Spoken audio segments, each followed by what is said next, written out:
Now you lot may remember when we got an announcement of a Teenage Mutant Ninja Turtles Last Ronin debut for a video game scheduled to be released around this year. And of course, not only that, we had the production of a movie being made at the same time as well.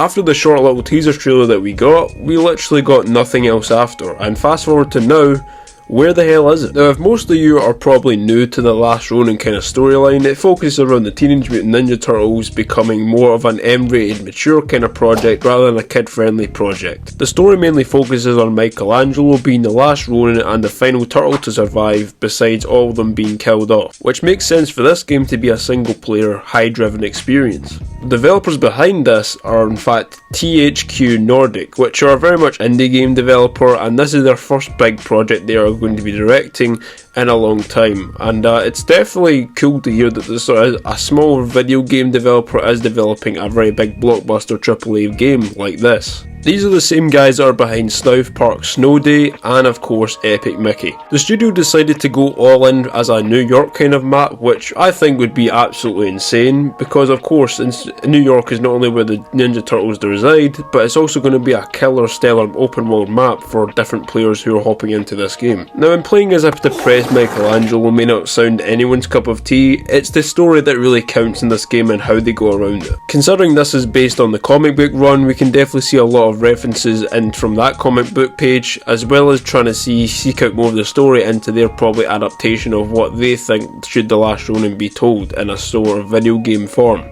And I really do think it is very refreshing to have a very more serious TMNT game for a first time in a while, as most Teenage Mutant Turtle games have been pretty slow and of course have been always on last gen consoles. And having that single player experience where we can pretty much go wherever you want is something that is definitely unheard of in the TMNT world. Now, like I said before, they are planning to do a Last Ronin movie, probably tied in with this video game, and I think doing a double project is definitely going to extend the lifespan of this Last Ronin timeline. It also would put more awareness onto the brand, as not many people would know about the TMNT Last Ronin storyline. I'd actually want to know more about it.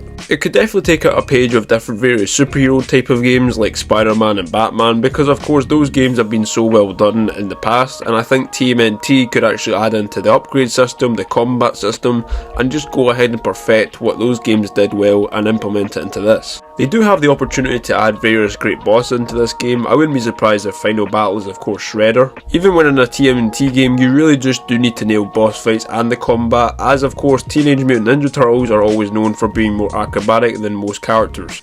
Don't know why, I just think a range setting in this game would just go incredibly hard. I mean, especially a range setting in Batman Arkham Knight, how similar that game, and look how sexy that game turned out. I mean, it's top quality. And especially with the dark tone they're going down with, of course with the Last Ronin, of course being a very dark storyline, it makes all the sense to have a rainy New York. It makes all the sense to have a really dark, gloomy setting for its pretty much open world hub.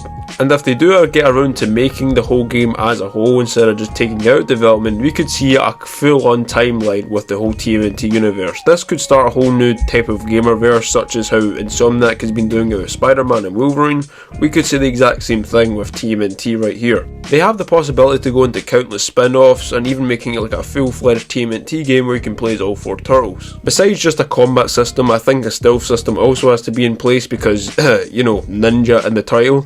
And I generally believe they could definitely get a stealth system right, as long as they can enable the correct amount of mechanics into the game and giving the most amount of diversity in the system. I think it could be a very successful stealth system. Especially if they took various stealth systems from other types of games and implemented it into this, they could see themselves with a very successful video game stealth system.